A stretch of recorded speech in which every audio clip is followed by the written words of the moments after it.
Hola a todos, bienvenidos de nuevo a mi canal para un nuevo misterio con Molly Westbrook, si eres nuevo por aquí, si nunca me has visto en tu pantalla.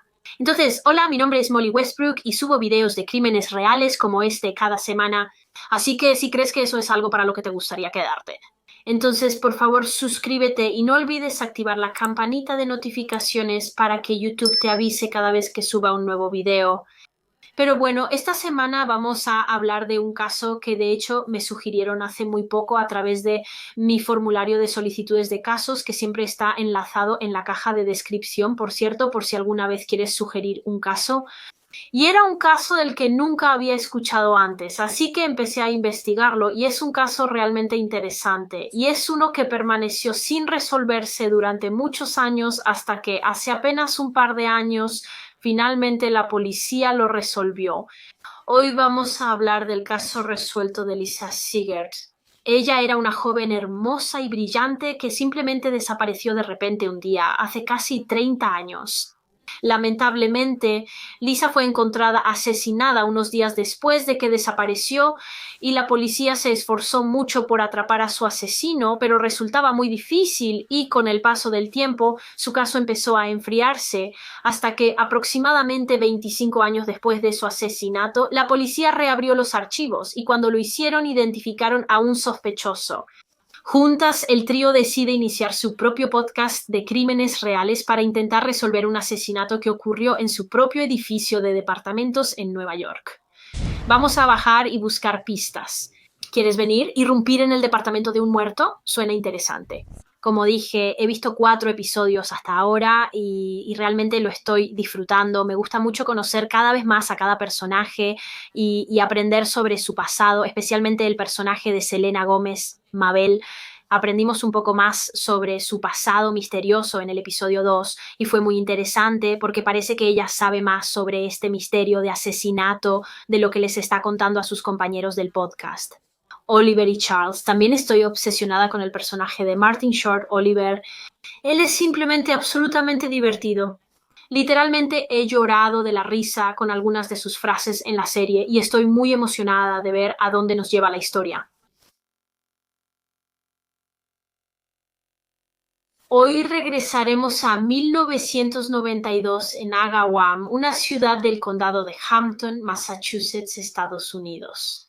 En ese entonces, a principios de los años 90, Agawam tenía una población de alrededor de 27.000 personas y una de esas residentes era Lisa Marie Sigert, mujer de 24 años, nacida el 24 de marzo de 1968, hija de George y Dee Sigert. Lisa era una de 4 hermanos, tenía 2 hermanas llamadas Sharon y Lynn y también tenía un hermano llamado David. Lisa era la segunda hija, la segunda mayor. Lisa era descrita como una joven muy inteligente y alegre. Era vivaz, vibrante, extrovertida y muy divertida. Su madre Dee dijo que Lisa era una persona muy especial y que, aunque era bastante pequeña y bajita, medía solo 1,58 m, Dee dijo que era grande por dentro. Tenía una gran personalidad y un gran corazón. Dee también dijo que su hija tenía una risa maravillosa. Tenía una risita y era de esas carcajadas que cuando la escuchas automáticamente te hace reír también. Creo que Lisa y el resto de la familia Sigert siempre habían vivido en Agawam, Massachusetts. Ahí fue donde creció y eran una familia típica. Todos eran muy unidos, los Sigert. Era una familia muy unida. Lisa era muy cercana a sus padres y a sus hermanos, y creo que tuvo una infancia muy normal y feliz. No pude encontrar nada en línea que sugiriera lo contrario. Lisa siempre tuvo muchos amigos mientras crecía, le encantaba la música, de hecho era una música muy talentosa. En la preparatoria, Lisa estaba en la banda escolar y solía tocar el saxofón y también la flauta, y en el momento en que ocurrió este caso, Lisa trabajaba en una escuela secundaria como asistente educativa y trabajaba con niños de educación especial a quienes adoraba absolutamente. Amaba tanto su trabajo, le apasionaba muchísimo. Amaba a los niños con los que trabajaba y los niños la adoraban a ella. La mamá de Lisa dijo que ella tenía una conexión muy especial con ellos. Sin embargo, Lisa no solo trabajaba como asistente educativa, en realidad tenía 2 trabajos porque el puesto de asistente educativa no pagaba muy bien. Así que para ganar un dinero extra, Lisa también trabajaba medio tiempo en una tienda de regalos local en Agawam. Se llamaba Tienda de Tarjetas y Regalos Britney y Lisa trabajaba ahí algunas tardes. La mayoría de los días entre semana, ella trabajaba todo el día en la secundaria local hasta las 4:30 y luego iba directo con Britney a la tienda de regalos donde hacía un turno de 4 horas. Ella trabajaba de 5 a 9 de la noche, justo lo que Lisa hizo el miércoles 15 de abril de 1992. Lisa trabajó su turno habitual ese día en la escuela secundaria y después se fue directo a la tienda de regalos, donde comenzó su turno de la tarde trabajando detrás del mostrador. No fue una tarde ocupada en la tienda de regalos, de hecho estaba bastante tranquila, así que Lisa estaba sola atendiendo la tienda por su cuenta y alrededor de las 5:30 de la tarde tuvo un cliente. Uno de los clientes habituales entró. En realidad era la hermana de Lisa, Lynn. Lynn solía ir a la tienda mientras su hermana estaba trabajando solo para echar un vistazo y ponerse al día con ella, de verdad. Así que Lynn entró, platicó con Lisa un rato y solo estaban hablando de cosas normales. Lynn dijo que Lisa habló sobre su trabajo como asistente de maestra, habló sobre lo que quería hacer en el futuro, solo cosas de las que normalmente platicarías con tu hermana de verdad. Y luego, justo después de las 6 de la tarde, Lynn se despidió de Lisa y salió de la tienda de regalos y probablemente esperaba ver a su hermana de nuevo al día siguiente. Sin embargo, lo que Lynn, por supuesto, no sabía en ese momento era que en realidad esa sería la última vez que vería a su hermana, porque poco después de que Lynn se fue, Lisa Seger desapareció. Algunas otras personas entraron y salieron de la tienda de regalos esa noche. Y sabemos que a las 8:20 de la noche Lisa le vendió algo a alguien. Alguien compró algo en la tienda de regalos porque la tienda tenía el recibo para probarlo. Sin embargo, poco después, como a las 9 de la noche, hora de cierre de la tienda, entró otro cliente. Era una mujer. Esta mujer pensó que la tienda seguía abierta porque la puerta no tenía seguro y las luces estaban encendidas. Así que entró y empezó a mirar alrededor de la tienda. Sin embargo, eventualmente se dio cuenta de que en realidad no había nadie ahí. Ningún empleado venía a ayudarla. No había nadie detrás de la caja, lo cual en ese momento le pareció bastante extraño porque la tienda estaba abierta.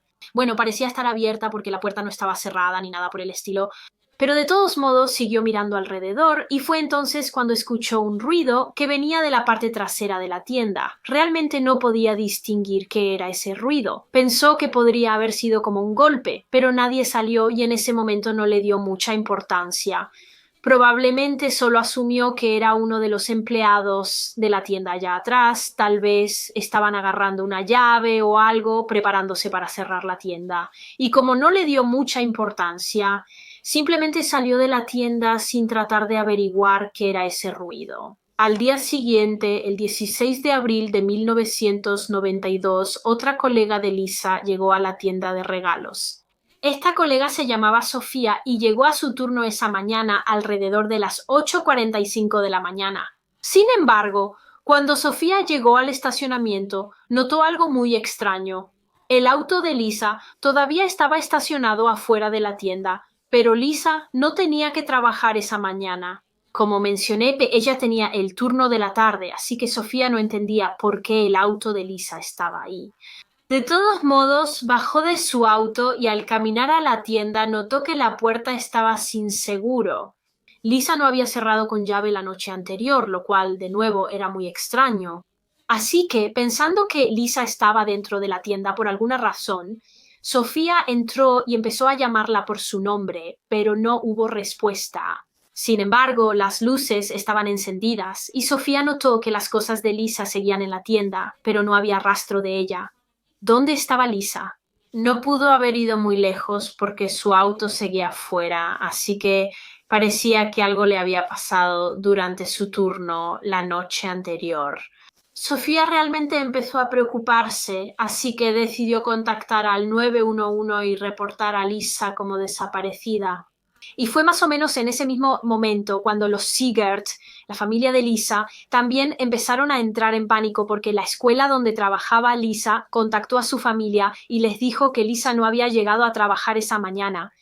Simplemente no se había presentado, lo cual era sumamente fuera de lo común para ella, así que sabían que algo andaba mal.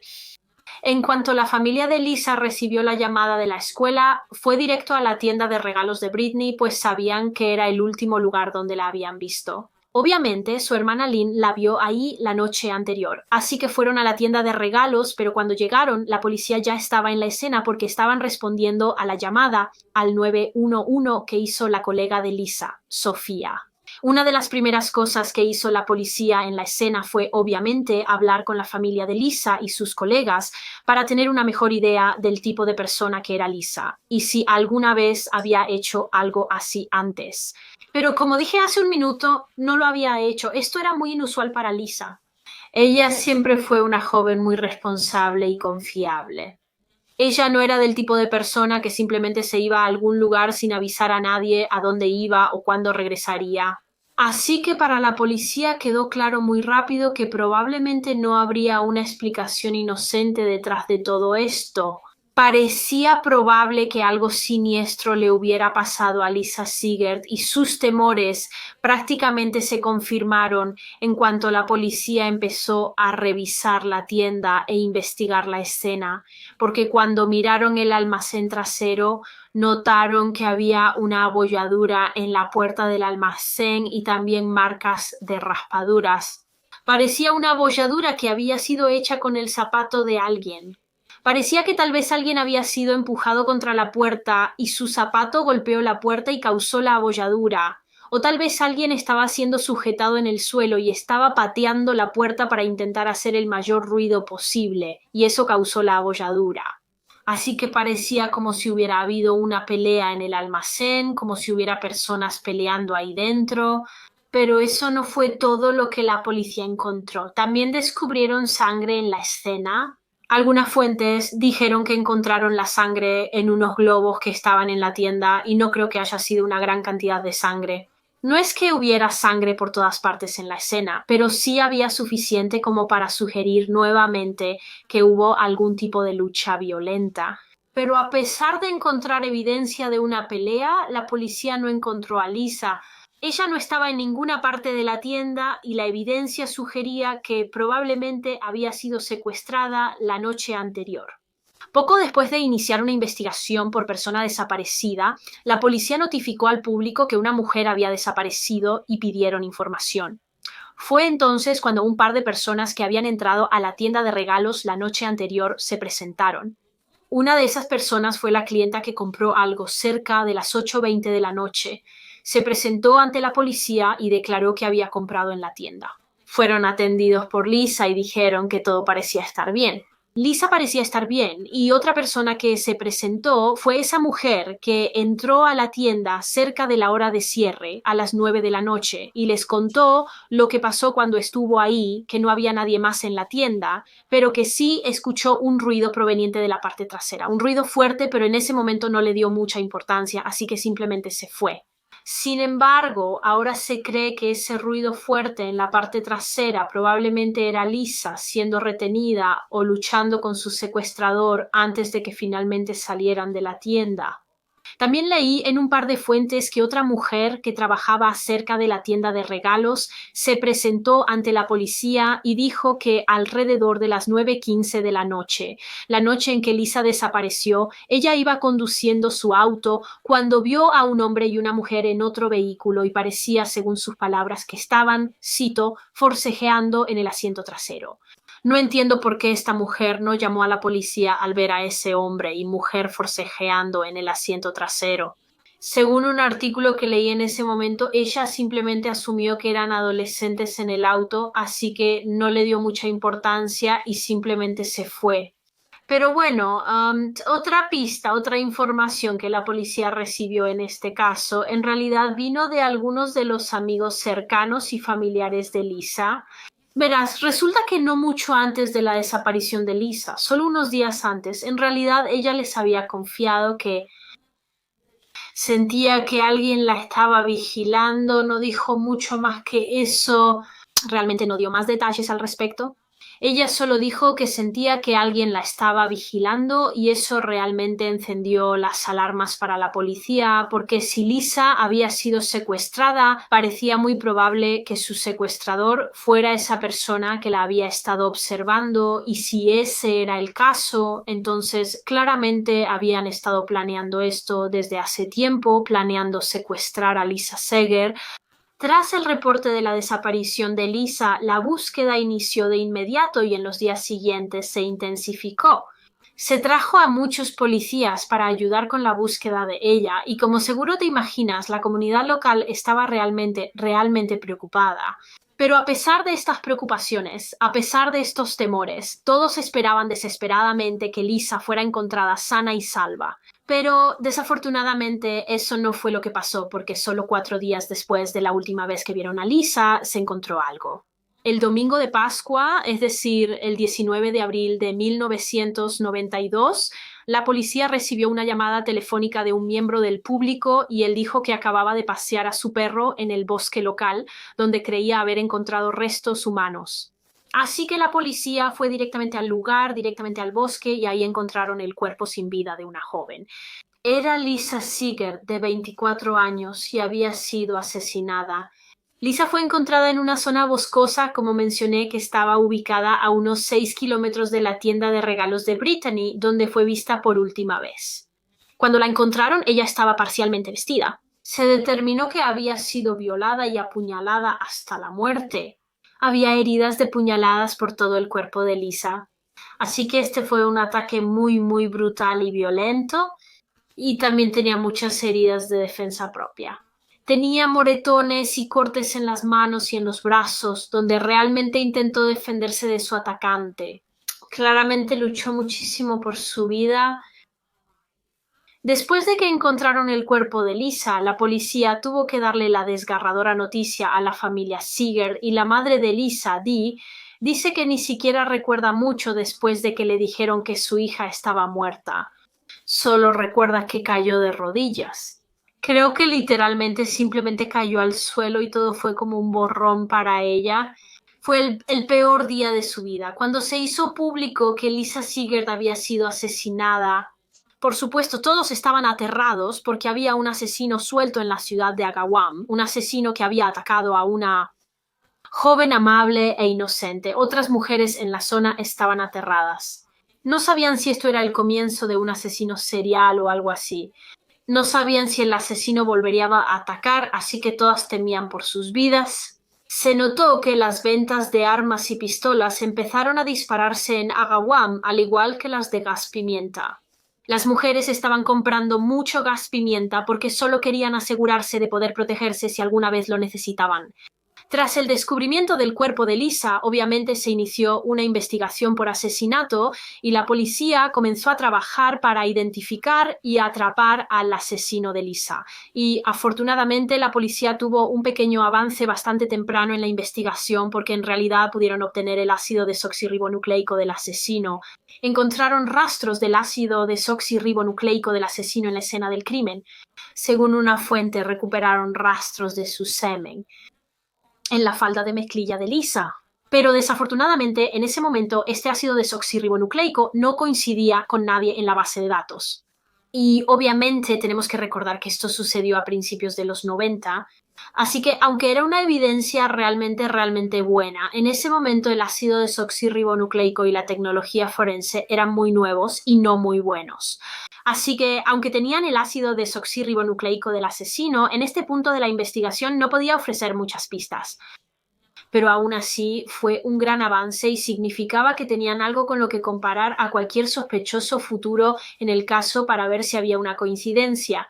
Ahora, la policía rápidamente llegó a la conclusión de que el asesino de Lisa probablemente era alguien que vivía en la zona, o que al menos conocía muy bien el área, y creían esto por el lugar donde se encontró el cuerpo de Lisa. Como mencionamos antes, el cuerpo de Lisa fue abandonado en una zona rural y boscosa donde realmente no había mucho alrededor. No había casas ni tiendas cerca ni nada por el estilo. Estaba realmente apartado. Estaba a unos 300 metros de la carretera principal. Era una de esas zonas que no sabrías que existen a menos que vivieras cerca. Y por esta razón, la teoría de la policía era que el asesino era de Agawam. Así que realmente había un asesino entre los locales. Y como era de esperarse, esto trajo consigo muchas especulaciones y muchos rumores. Muchos de los locales tenían sus propias teorías sobre quién podría haber sido el asesino y compartían esas teorías con la policía. La policía recibió varias llamadas de distintas personas sugiriendo que el asesino podría ser una u otra persona. Pero a medida que la investigación continuaba, hubo un hombre en particular que llamó mucho la atención. Un hombre que muchas personas pensaban que realmente era el asesino de Lisa y su nombre era Ed Bugatti. Ahora, Ed tenía más o menos la misma edad que Lisa, creo, y en realidad era buen amigo de ella. Verás, Lisa tenía un novio en el momento en que ocurrió este caso y Ed era el compañero de cuarto de su novio. Ed y Lisa fueron juntos a la preparatoria, así que se conocían muy bien. Ahora no sé cómo ni por qué siquiera se sugirió que Ed fuera el asesino. No sé de dónde salió eso porque no es verdad. Él no fue el asesino de Lisa, pero por alguna razón el público, la comunidad local, realmente creyó que lo era durante mucho tiempo. Y es posible que esto haya surgido de un rumor de que Lisa podría haber estado engañando a su novio con Ed. Solo quiero decir rápidamente que no creo que esto sea cierto porque solo lo leí en una fuente y hasta la fuente donde lo leí dijo que solo era un rumor. Pero debido a este rumor, muchas personas creyeron que Ed era el asesino. Teorizaron que tal vez Ed quería tener una relación con Lisa, pero que ella lo rechazó y entonces él perdió el control y la asesinó. No, también había rumores en ese momento de que la policía sabía que Ed era el asesino, pero que estaban tratando de encubrirlo porque el padre de Ed en realidad era un oficial de policía. Pero claro, eso tampoco era cierto. La policía no estaba tratando de encubrirlo porque, como dije, Ed no era el asesino. Fue interrogado sobre el asesinato, pero tenía una coartada irrefutable para el momento en que Lisa habría sido secuestrada. Su coartada era que estaba trabajando en el restaurante donde laboraba esa noche y muchas personas pudieron confirmarlo, confirmar que Ed estaba en el restaurante la noche del secuestro y asesinato de Lisa. No pudo ser el asesino porque no estaba en dos lugares a la vez. Y además de eso, el ácido desoxirribonucleico de Ed no coincidía con el ácido desoxirribonucleico que la policía tenía del asesino. Así que esa era una prueba concreta y sólida de que él no tenía nada que ver con eso. Pero literalmente, a pesar de eso, a pesar de esta prueba sólida de que Ed no era el asesino de Lisa, la comunidad local seguía creyendo firmemente que él lo era. La gente estaba difundiendo tantos rumores maliciosos sobre Ed y así que todos, excepto la policía y las personas cercanas al caso, como la familia de Lisa, todos excepto ellos creían que él era culpable.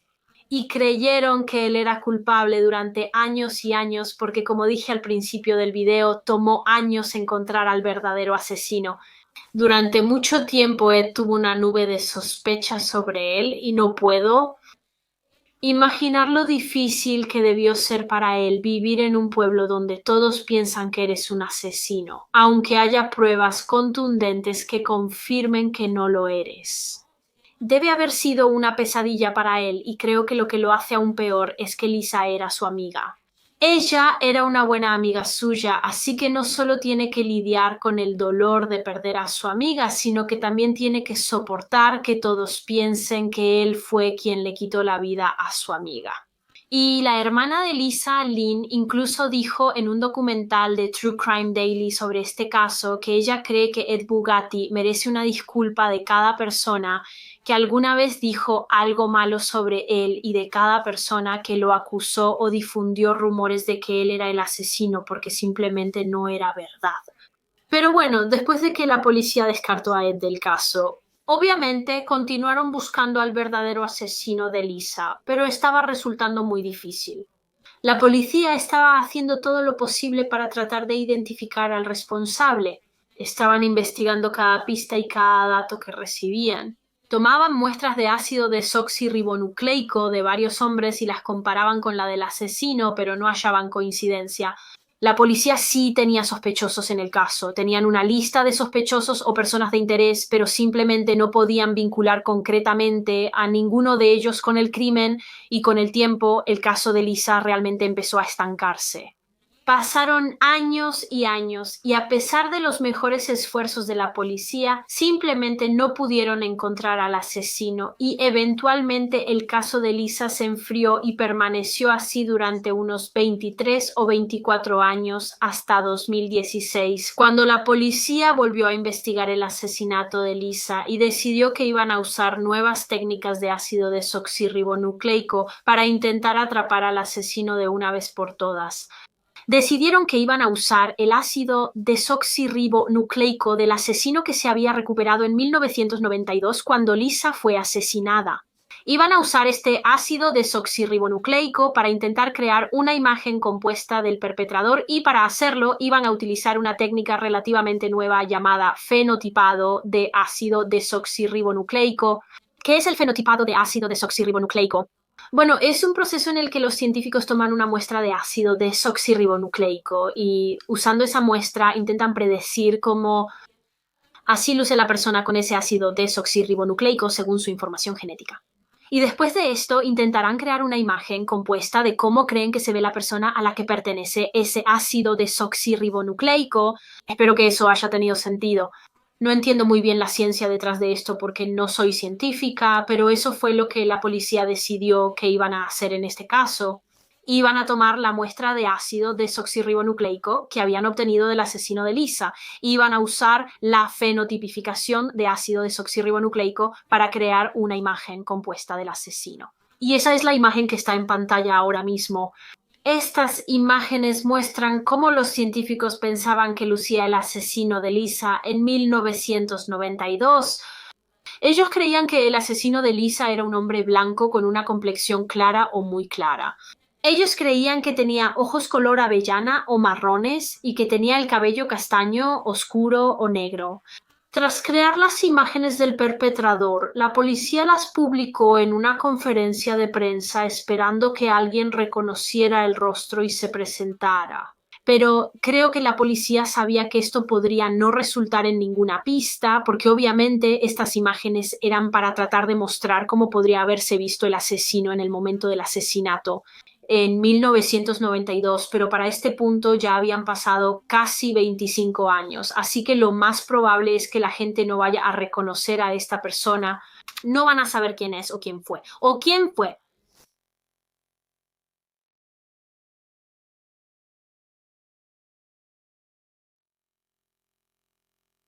Pero aún así la policía tenía esperanzas y también la familia de Lisa, a pesar de todo el tiempo que había pasado, seguían tratando de pensar en positivo. Todavía tenían la esperanza de que su asesino fuera capturado y que Lisa obtuviera algo de justicia. Además de publicar estas imágenes de fenotipado al público y responder a cualquier pista o información, la policía también decidió revisar los archivos del caso de Lisa. Creo que solo iban a repasar todo de nuevo, todas las pruebas que habían obtenido a lo largo de los años.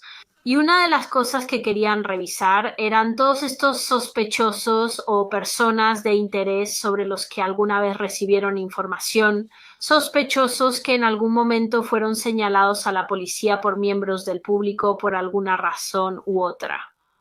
Porque como mencioné antes, la policía tuvo varios sospechosos a lo largo de los años, pero nunca pudieron vincular a ninguno de ellos con el crimen.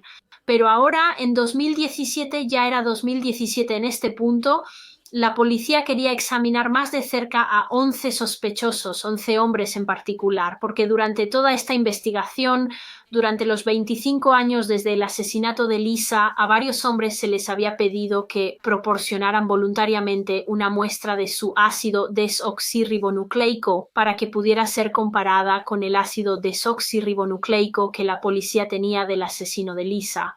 Pero 11 hombres se negaron. No estaban dispuestos a permitir que la policía tuviera su ácido desoxirribonucleico y, por supuesto, ese es su derecho. La policía no puede obligarte a darles tu ácido desoxirribonucleico a menos que tengan una orden judicial para ello. Sin orden judicial ni tu consentimiento, no pueden obligarte a dárselos.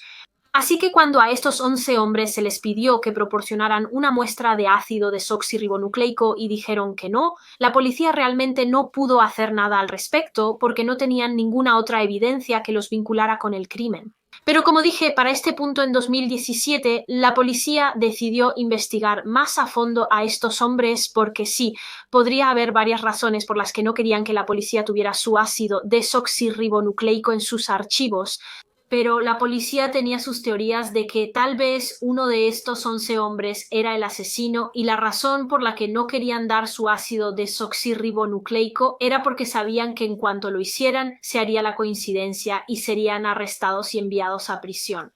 Así que ahora la policía iba a pedirles de nuevo a estos 11 hombres una muestra de su ácido desoxirribonucleico. Bueno, digo pedir, pero esta vez los hombres realmente no tenían opción porque la policía fue a la corte y a través de un proceso de gran jurado pudieron obtener órdenes judiciales que establecían que estos hombres ahora tenían que proporcionar su ácido desoxirribonucleico para ser comparado con el ácido desoxirribonucleico del asesino de Lisa Siegert.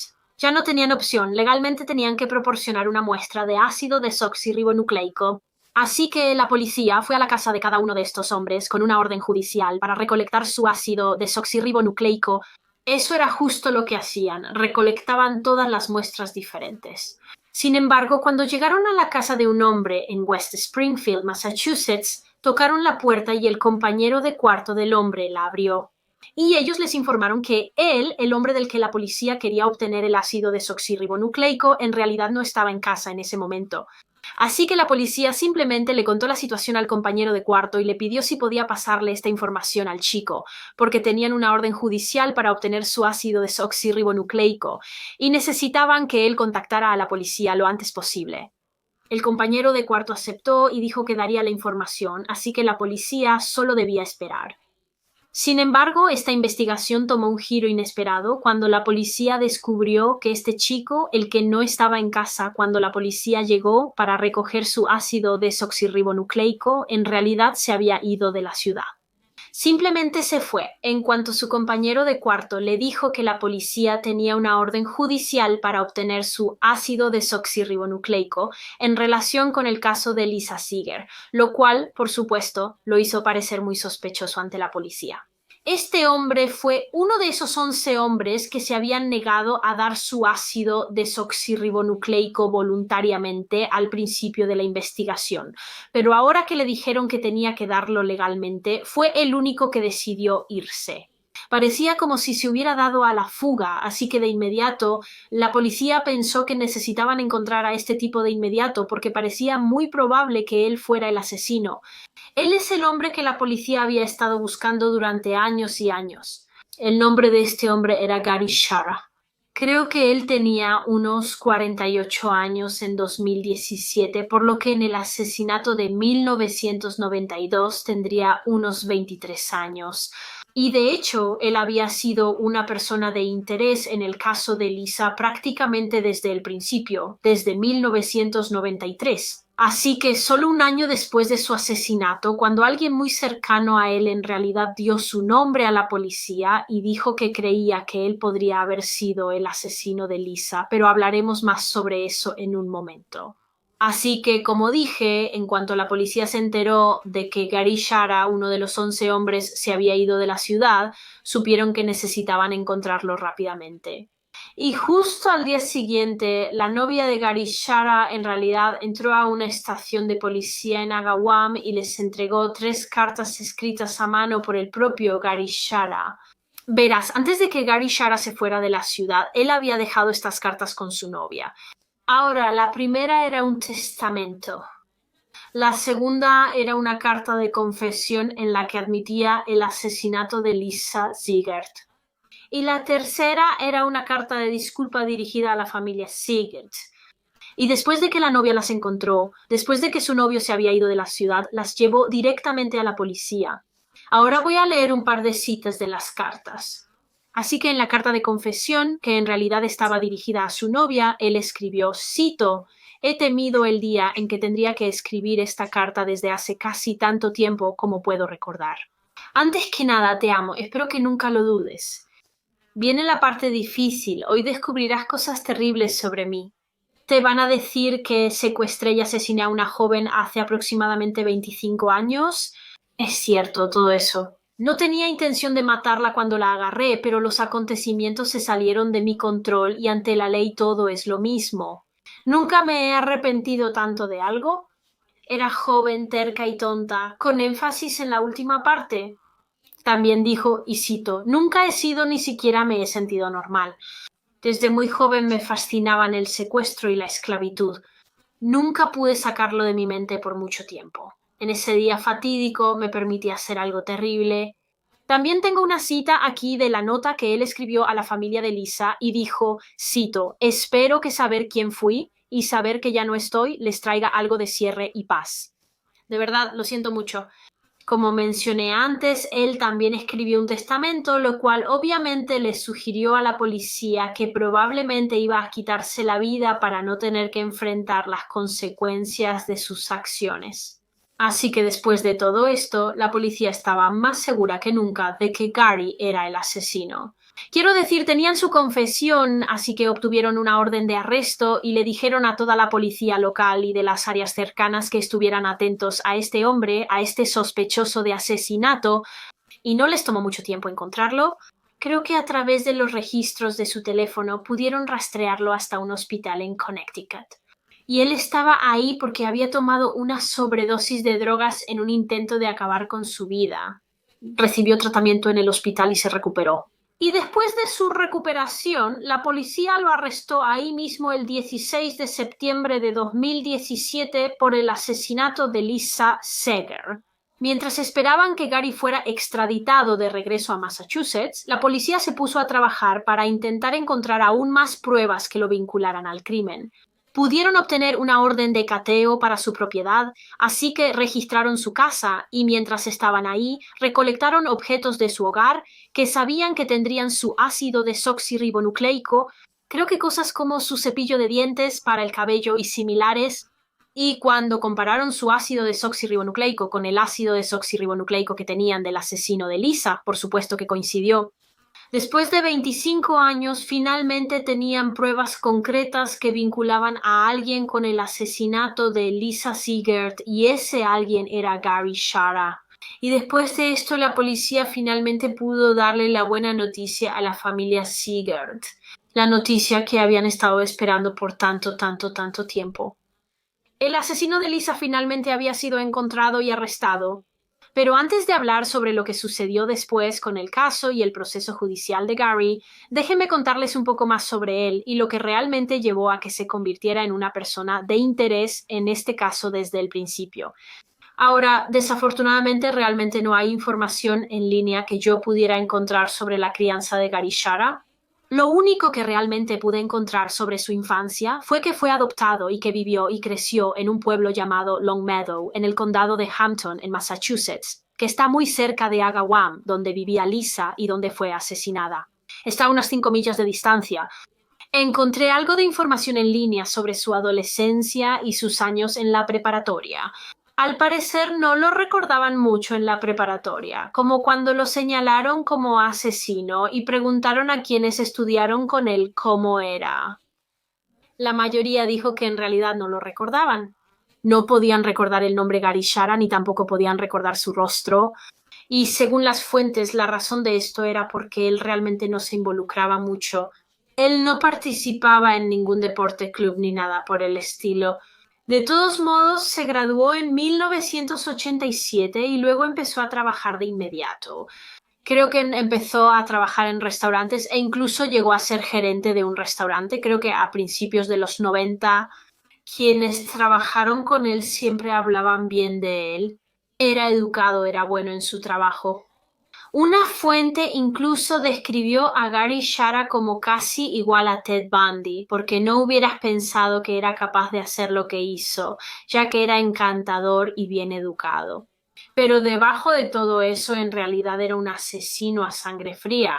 Pero de todos modos, Gary eventualmente se casó con una mujer llamada Joyce. No estoy segura de en qué año se casaron, pero sé que no fue mucho antes del asesinato de Lisa, pero sí, se casaron y poco después tuvieron un hijo juntos. Era un pequeño bebé y Al parecer, Gary era un buen padre para su hijo y, por lo que puedo entender, Gary y Joyce tenían un matrimonio relativamente bueno, o al menos así fue hasta que Lisa Ziegert fue asesinada, porque Joyce en realidad tenía la sospecha de que su esposo era el responsable. Verás, no mucho después de que Lisa desapareciera, Gary Shara le regaló a su esposa una caja de música. Una caja de música que él había comprado en la tienda de tarjetas y regalos de Britney esa misma tarde. Le dijo a su esposa que la mujer que se la vendió era una señora mayor. Sin embargo, la única persona que trabajaba en esa tienda de regalos la noche en que la compró era Lisa. Así que estaba mintiendo, se la había comprado a ella la noche en que desapareció. Así que eso lo puso en la tienda de regalos la noche en que Lisa fue secuestrada. Y cuando Joyce escuchó la noticia de que una joven que trabajaba en la tienda de regalos de Britney desapareció la misma noche en que Gary compró esa caja de música, inmediatamente tuvo sus sospechas. No solo porque consiguió la caja de música en esa misma tienda donde trabajaba Lisa, sino también porque la noche en que ella desapareció, Gary no regresó a casa hasta las primeras horas de la mañana y nunca había hecho eso antes. Pero ahora, de repente, el mismo día que una joven desaparece, él no vuelve hasta la mitad de la noche. Y Joyce también notó que cuando Gary finalmente regresó, tenía un montón de cortes y rasguños en las manos. Parecía que había estado en una pelea o forcejeo con alguien, y como sabemos, Lisa sí luchó contra su atacante. Ella realmente intentó luchar por su vida esa noche, así que Joyce lo confrontó por todo esto y le dijo: ¿Qué ha pasado? ¿Por qué tienes rasguños por todo el cuerpo? ¿Y por qué no regresaste a casa hasta la mitad de la noche, la misma noche en que esa joven desapareció y fue asesinada? Pero Gary simplemente no respondió.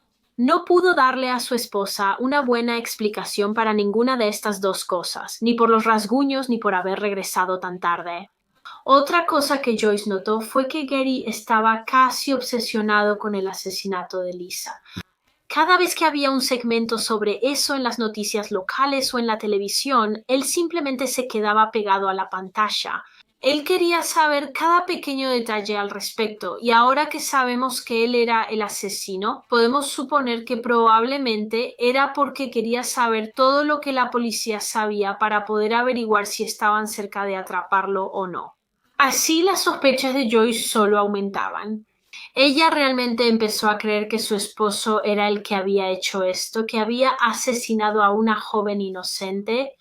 Ahora, no estoy segura si había algún tipo de abuso en su matrimonio. No sé si Gary alguna vez fue violento o abusivo con su esposa y por eso ella creyó que él era capaz de cometer un crimen tan malvado. Leí en una fuente que de vez en cuando Gary le ponía un cuchillo en la garganta a su esposa durante las relaciones sexuales como parte de juegos de roles, así que eso sugiere que tenía fantasías sexuales muy violentas. No sé si eso era consensuado y no sé si había algún tipo de abuso antes de la muerte de Lisa, pero algo es seguro. Después del asesinato de Lisa, el matrimonio de Joyce y Gary simplemente empezó a desmoronarse por completo. De hecho, solo 4 meses después de que Lisa fue asesinada en agosto de 1992, la policía fue llamada a su casa porque la joven pareja tuvo una pelea física, y Joyce se encerró en el baño para alejarse de Gary. No se sabe exactamente qué pasó ni cómo empezó la pelea, pero los registros policiales de ese día dicen, cito: «Llegué y hablé con el señor Shara». Él declaró que fue a Little Peach con su esposa. Cuando regresaban a casa, tuvieron una pelea. La dejó en la colina cerca de la calle Bárbara y se fue a casa. Pocos minutos después, la señora Shara entró gritando a la casa. Su blusa estaba rota y tenía algunos rasguños en el costado. No dejó que su esposo la viera. Intenté hablar con ella a través de la puerta del baño. Ella dijo que estaba bien y que no había pasado nada. Le pedí verla y ella dijo que no quería ver a nadie. Ella dijo que estaba bien y que no quería ningún tratamiento médico. Le aconsejé al señor Shara que si se enteraba de algo más, contactara al departamento, y solo un par de meses después de este incidente, en noviembre de 1992, la pareja decidió separarse y Gary obtuvo la custodia de su hijo. No obstante, Joyce prácticamente se lo llevó de regreso un día de enero de 1993 durante una visita parental sin custodia. Ella tomó a su hijo, ambos subieron a un taxi y el taxi los llevó al aeropuerto. Y cuando llegaron al aeropuerto, abordaron un avión hacia Seattle. Así que Joyce prácticamente los secuestró porque Gary tenía la custodia total. Luego Gary denunció a su esposa ante la policía. Ambos consiguieron abogados, tanto Joyce como Gary consiguieron abogados para resolver la disputa por la custodia. Poco después, en 1993, Joyce le dijo a su abogada que creía que Gary era responsable de la muerte de Lisa Siegert. Ella creía que Gary era su asesino. No estoy segura de por qué no le dijo a la policía ni a nadie antes, como en cuanto tuvo sus sospechas. Supongo que simplemente tenía demasiado miedo. Estaba demasiado aterrada de lo que él podría hacer si se enteraba de que su esposa fue quien dio su nombre a la policía. Pero ahora que se habían separado, tal vez finalmente se sintió lo suficientemente segura como para contárselo a alguien. Así que se lo contó a su abogada y su abogada se lo dijo a la policía y la policía sí se lo tomó en serio. Contactaron a Gary en 1993 y le pidieron que fuera a la estación a dar una muestra de ácido desoxirribonucleico para compararla con la del asesino de Lisa. Sin embargo, la abogada de Gary negó que él lo hiciera. Dijeron que esas acusaciones de Joyce sobre que él era el asesino eran solo mentiras y que ella solo quería perjudicarlo por el divorcio y la batalla por la custodia de su hijo. También argumentaron que no se podía confiar en Joyce, de todos modos, porque aparentemente era alcohólica y también tenía algunos problemas de salud mental. Así que para ellos eso significaba que no era confiable. Así que después de esto, el nombre de Gary simplemente se agregó a los archivos del caso de asesinato de Lisa, junto con los de otros 10 que se negaron a dar una muestra de ácido desoxirribonucleico. Creo que la policía lo entrevistó un par de veces a lo largo de los años sobre el asesinato de Lisa, pero nunca tuvieron ninguna evidencia que lo vinculara al crimen y obviamente cada vez que le pedían una muestra de ácido desoxirribonucleico, él se negaba. Como mencioné antes, la policía no podía obligarlo a dar una muestra porque no tenían una orden judicial, así que era su derecho negarse, y por eso Gary pasó desapercibido durante muchos años. Hasta 2017, que como sabemos es cuando la policía obtuvo una orden judicial que indicaba que esos 11 hombres que anteriormente se habían negado a dar su ácido desoxirribonucleico ahora tenían que hacerlo por ley. Y por supuesto, uno de esos 11 hombres era Gary Shara. Para entonces, Gary ya tenía una nueva relación con otra mujer. Tenía una novia y vivía en un departamento en West Springfield, en Massachusetts, lo que nos lleva de regreso a donde estábamos antes en el caso. Así que, como hablamos antes, Gary fue arrestado en septiembre de 2017, más de 25 años después del asesinato de Lisa Siegert. Y fue arrestado después de que se fue de la ciudad, dejó esas 3 cartas, incluyendo su carta de confesión, y trató de quitarse la vida tomando una sobredosis. Sin embargo, fue atendido en un hospital en Connecticut. Se recuperó completamente y después de esto la policía lo detuvo. Y cuando recolectaron su ácido desoxirribonucleico y lo compararon con el ácido desoxirribonucleico del asesino de Lisa, fue una coincidencia exacta, confirmando de una vez por todas que Gary Shara era el perpetrador. Después de su arresto, Gary fue extraditado de regreso a Massachusetts y fue acusado de asesinato en primer grado. Ahora, según fuentes, los cargos contra Gary por el secuestro y violación de Lisa en realidad fueron retirados antes de que él se declarara culpable, y la razón por la que se retiraron fue porque aparentemente el plazo para esos cargos, según el Estatuto de Limitaciones, ya había expirado.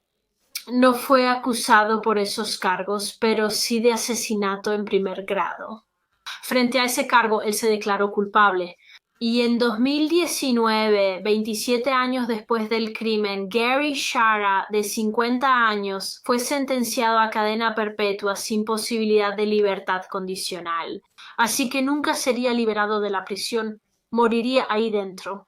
Y por supuesto es ahí donde todavía permanece hasta el día de hoy. Pero eso es todo para este caso. Ese es el caso de Lisa Siegert, de 24 años. Un caso muy muy triste y también muy frustrante. Lo he dicho muchas veces antes, pero es muy frustrante cuando los asesinos logran escapar de la detección y permanecen libres durante años y años después de cometer un crimen tan horrible. Y también me deja muy desconcertada. No entiendo cómo pueden simplemente seguir con sus vidas sabiendo que le arrebataron la vida a alguien, sabiendo que le quitaron el futuro a una persona. Pero bueno, ese es el final del video. Como siempre, por favor, déjenme saber sus pensamientos y opiniones sobre este caso en los comentarios. También díganme qué otros casos les gustaría que cubriera en este canal. Pueden decírmelo en los comentarios o, como mencioné al principio del video, tengo un formulario de solicitud de casos enlazado en la caja de descripción, el cual reviso cada semana. Gracias a todos por ver el video. Por favor, denle like a este video y suscríbanse si aún no lo han hecho, y nos vemos la próxima semana para otro misterio con Molly Westbrook. Adiós.